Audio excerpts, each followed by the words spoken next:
update ng bayan. Maasahan anumang panahon.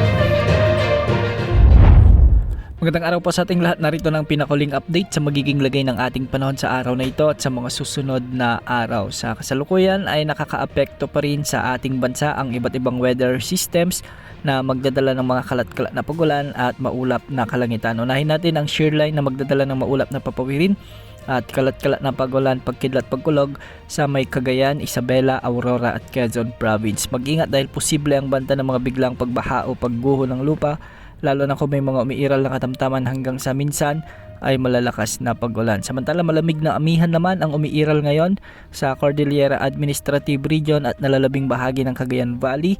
Ang mga lugar dito ay makakaranas ng maulap na kalangitan at mga kalat-kalat na mahihinang pag-ulan. Samantala ang easterlies naman ang magdadala ng maulap na kalangitan at kalat-kalat na pagulan at pagkidlat pagkulog sa Camarines Norte, Camarines Sur at Catanduanes. Mag-ingat dahil hindi pa rin inaalis ang banta ng mga biglaang pagbaha o pagguho ng lupa, lalo na kung may mga katamtaman hanggang sa minsan ay malalakas na pag-ulan. Sa Ilocos Region at nalalabing bahagi naman ng Central Luzon, ang amihan pa rin o northeast monsoon ang magdadala ng bahagyang maulap hanggang sa maulap na kalangitan at mga kalat-kalat na mahihinang pag-ulan. Sa Metro Manila kasama na ang nalalabing bahagi ng ating bansa, easterlies ang makakaapekto at magdadala ng bahagyang maulap hanggang sa maulap na kalangitan at mga isolated rain showers and thunderstorms. Hindi pa rin inaalis ang banta ng mga biglang pagbaha o pagguho ng lupa kung may mga umiiral na severe thunderstorms. Para naman sa kalagayan ng ating mga karagatan, mga pag-alon sa Northern Luzon at silangang baybayin ng Central at Southern Luzon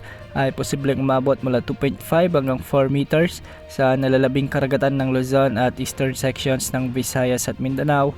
Posible ang mga pag-alon hanggang 3.1 meters. Sa nalalabing karagatan ng bansa, posible ang umabot ang mga pag-alon hanggang 1.5 meters. Sa kasalukuyan, wala tayong minomonitor na LPA o bagyo sa loob at labas ng ating area of responsibility at hindi makakaapekto sa ating kalupaan sa susunod na 24 na oras. Ngunit, kung pagbabasehan naman natin ang Joint Typhoon Warning Center at ang Japan Meteorological Agency ay may namomonitor ang mga agency na ito na LPA o sama ng panahon sa silangan ng Mindanao. Ang cloud cluster na nakikita natin ngayon sa ating satellite animation ay isang potential na LPA at kung lalakas ito ang LPA sa kategorya ng pag-asa ay posible itong pumasok sa ating area of responsibility sa araw ng Miyerkules. Inaasahang kikilos ang sama ng panahon na ito at lalapit sa may silangan ng Mindanao at Visayas at magdadala ng mga pag-ulan sa malaking bahagi ng rehiyong